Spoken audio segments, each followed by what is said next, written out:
Again, everyone, you're very welcome back to the Justice for Aaron Brady campaign.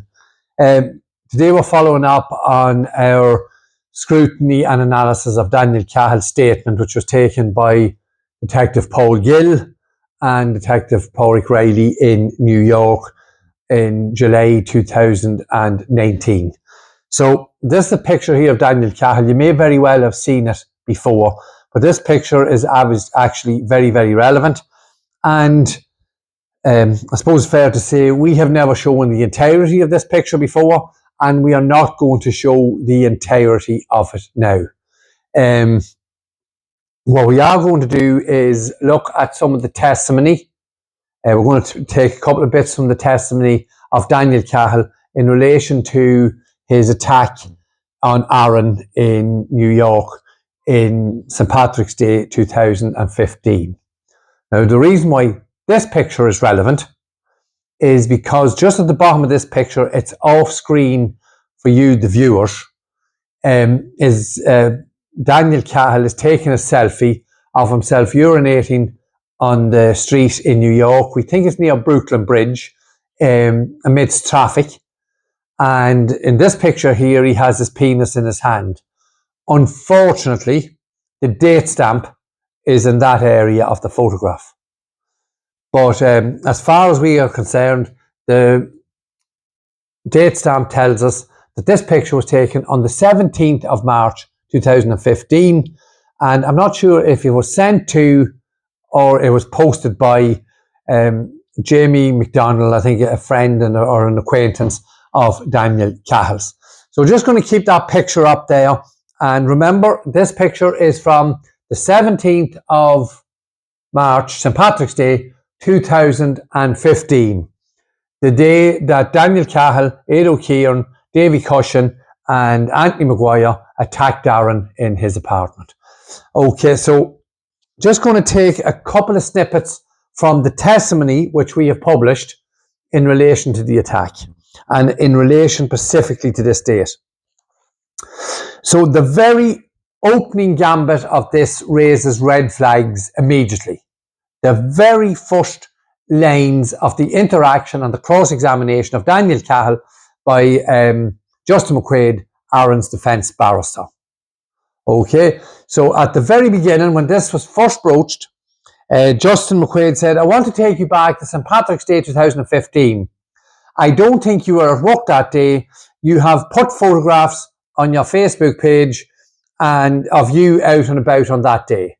And this is Daniel Cahill out and about on the 17th of March 2015.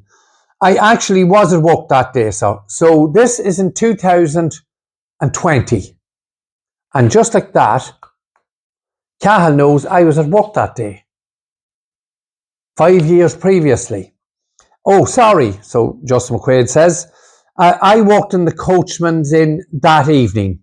I see, said Mr. McQuaid. Were you out?" "I started work at 6. Were you out and about that day?" "I was indeed, yes." "And were you socialising?" "Yes, sir." "Yes, you told the guard that when you were working that you were sober. Does that suggest that you were not working, you took a drink back then?" "It suggests I took a drink on St. Patrick's Day. I took a drink." Okay, so the reason why this is so important, these few words, the whole scenario is important and very, very vital, and it renders this man a perjurer and a liar. But notwithstanding that, we have to continue to show how this whole thing has been orchestrated. Just wanted to highlight there once again, as soon as this is mentioned, he tells us he was working and he's paddling a little bit, and then he says he was out at 6 in the evening because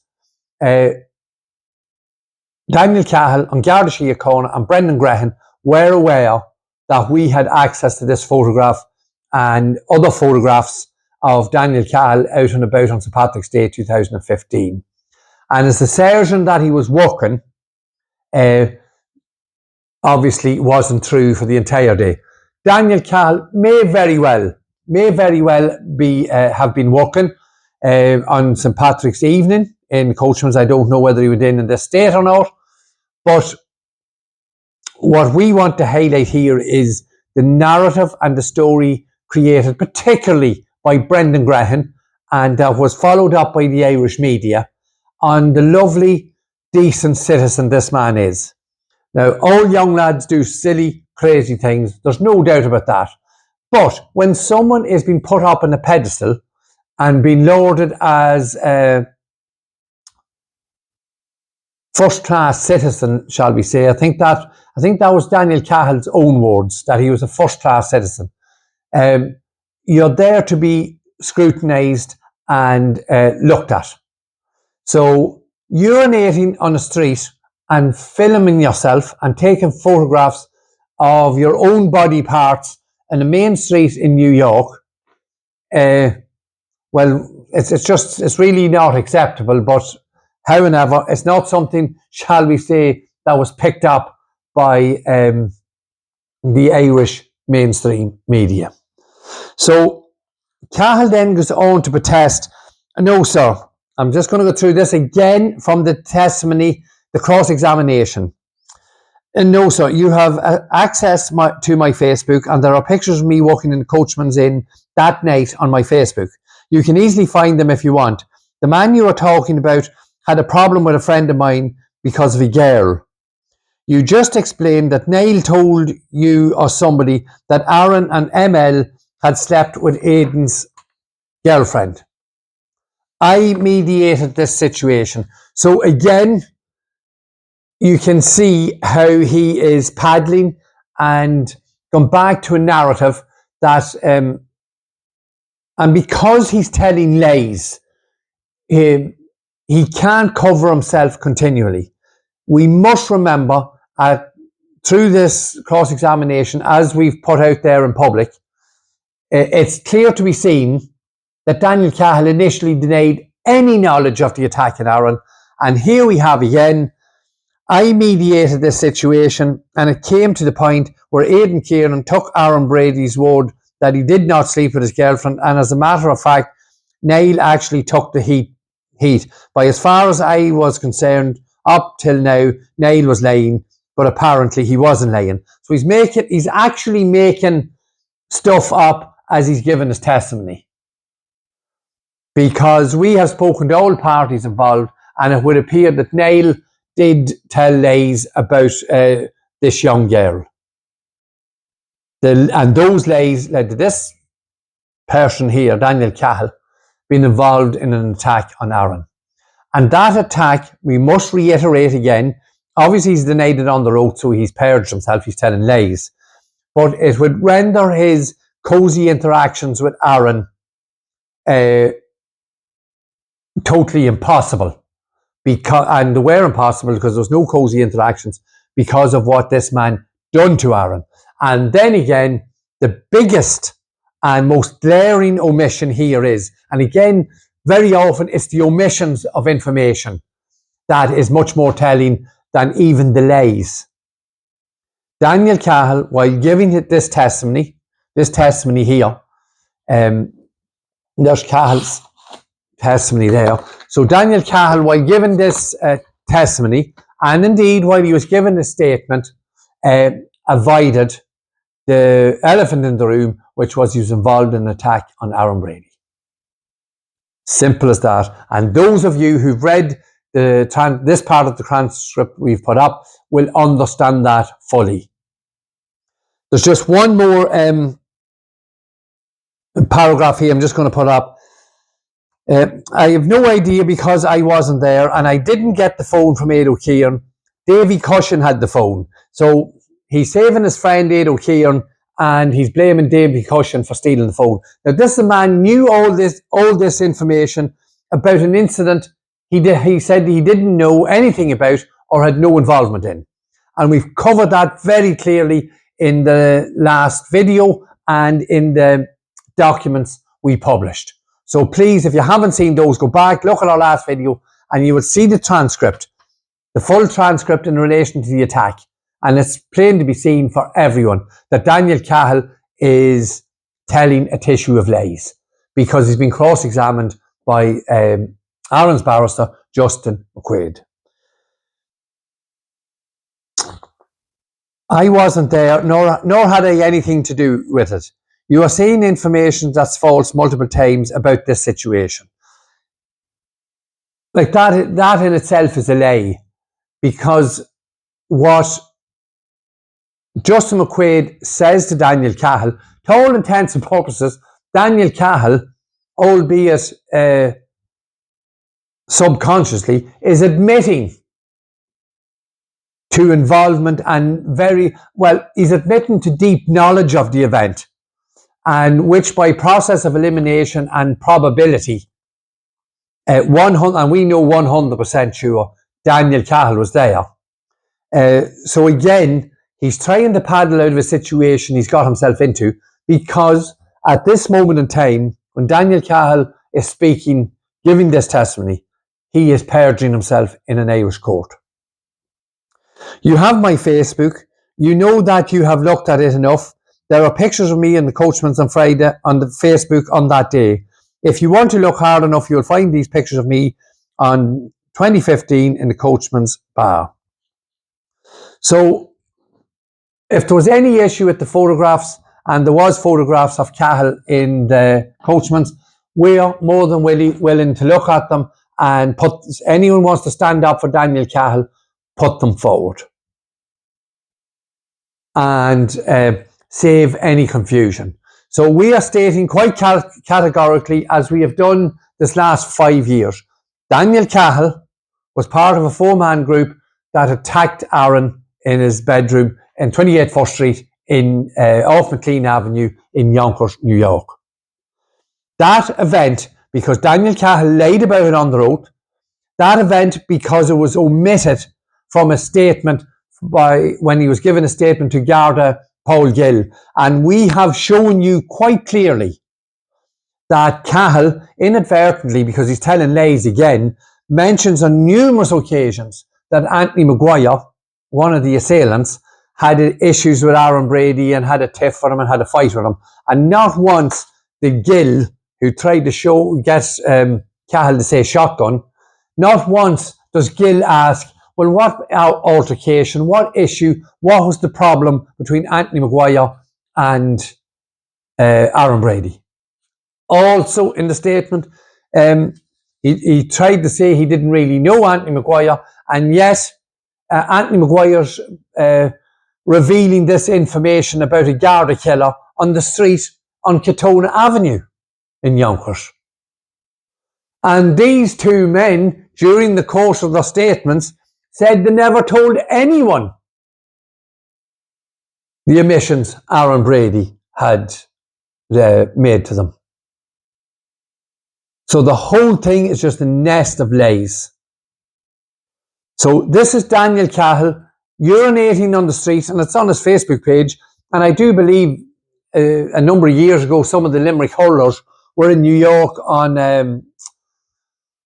their team trip. Some of them may have been caught urinating in an alleyway, and I do believe they were deported. They didn't see out the end of their fortnight's holiday, their team trip. And yet here we have this man here who's been caught with steroids, caught with marijuana. He's attacked people with machetes. He's an illegal overstay. We have very strong reason to believe that the authorities know he was dealing in liquid steroids, illegal liquid steroids, from his premises at work. And yet he remains in New York. And also, he was searched when Homeland Security and Garda Síochána were looking for a terrorist, Dean Evans, who was on the run for a gangland murder of Peter Butterly. And Daniel Cahill still remained in New York. Now, we have shown a video of Daniel Cahill where he is preaching that he would like to get involved in paedophilic prostitution, where he wanted a pizza shop and he can sell kids. He says quite clearly on the video, if you sell a bag of coke or a bag of weed, the weed or the coke's gone, you sell a child, you still have the child. Now, at that time, I do believe he was working in the Blind Pig, Now, Daniel Cahill has since moved on for the Blind Pig, and he has a new business. And he has cut ties with those he was in partnership with and those he was working with. So this is, we're reaching out, a request from those people whom he was working with and was involved with. We are certain and we know that you have further information about Daniel Cahill's illegal activity, and we know you do have information about his immigration status. So we're asking you publicly, contact the Justice for Aaron Brady campaign and do the right thing and give us that information that we too can put it forward to the public. We don't have to name any names, but we do know that you people have information in relation to Daniel Cahill. Damning information. Because we must continue to push this narrative because our mainstream media have totally ignored it. So, Daniel Cahill, and that's why we've used this picture a number of times. Those of you following the campaign will have seen it. But down at the bottom of that picture, and unfortunately it's where the date stamp is, Daniel Cahill is urinating on the street in New York, and he's taking pictures of himself at Brooklyn Bridge. It's indecent exposure. I'm sure it's a misdemeanor in New York. But yet, he's free to roam the streets of New York, have his own business, while our son is incarcerated for a crime he physically could not have committed. That's the state of play at the minute, and nobody has come forward to stand up for this fucking scumbag.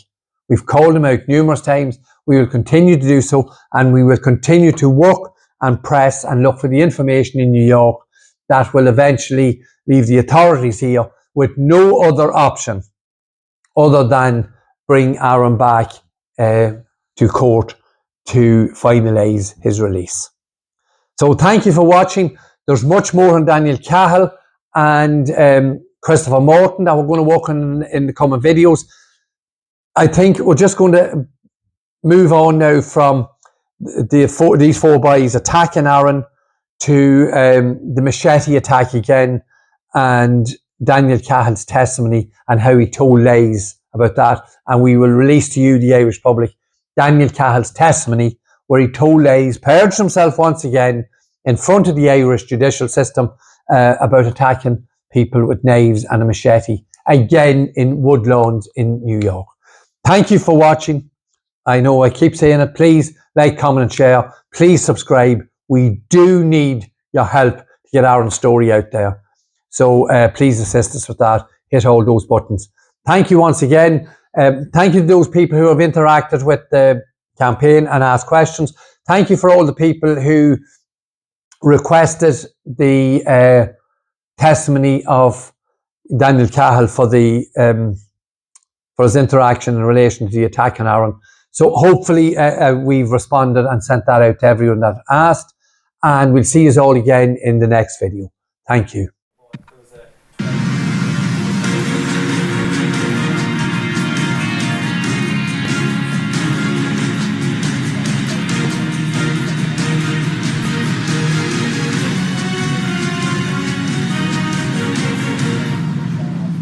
Another witness to give evidence from New York was Daniel Cahill. So Daniel Cahill probably is the key prosecution witness. Over 3 days he was in the witness box, or certainly given evidence via video link.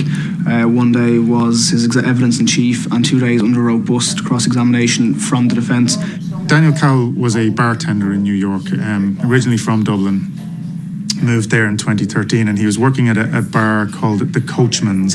And while he was working at the Coachman's, he got to know Aaron Brady as a person who would come in most weekends, almost every weekend. And the first occasion that he heard an admission from Aaron Brady was sometime in 2014. Aaron Brady was involved in some kind of a fight in the bar. So Aaron Brady went to the bathroom to clean himself up, and Mr. Cahill followed him in to see if he was okay, see if he needed any help. But he said that while Aaron Brady was in that bathroom, he said he was recklessly aggressive. And he was saying it was a stupid thing to have retaliated against him or to mess with him because he was the man who had shot a Garda in Ireland. Daniel Cahill said there was a second occasion when Aaron Brady made a confession in the Coachman's. Aaron Brady on this occasion was just extremely drunk. He remained in the bar until the early hours. Mr. Cahill said that Aaron Brady asked him some strange questions like, have you ever killed someone? As the night wore on, he later told him that he'd been involved in a robbery gone wrong in Ireland that had led to him or resulted in him shooting a Garda. Daniel Cahill said Brady also confessed to him at a house party. The prosecution said Brady wore the shooting like a badge of honour.